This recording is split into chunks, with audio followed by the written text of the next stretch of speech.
chrétiens.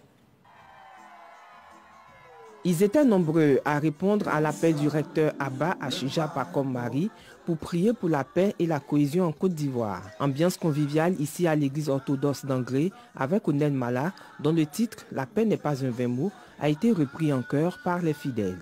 Les fidèles ont ensuite suivi la divine liturgie qui avait pour thème la paix du monde entier et la stabilité des saintes églises de Dieu. De prier pour la Côte d'Ivoire, de prier pour la paix, pour la prospérité de la Côte d'Ivoire, de prier pour ses dirigeants.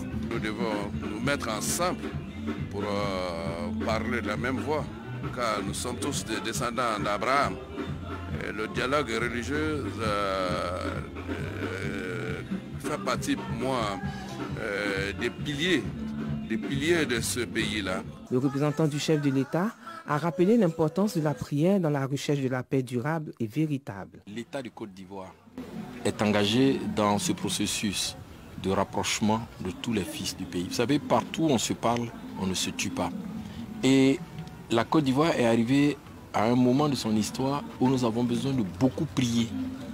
Prier pour la nation, prier pour les autorités, prier pour les populations ivoiriennes, mais prier pour tous ceux qui vivent sur le sol ivoirien.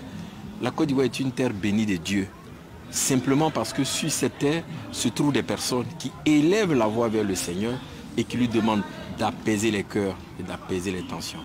Cette célébration pour la paix a pris fin dans une ambiance de recueillement et de prière.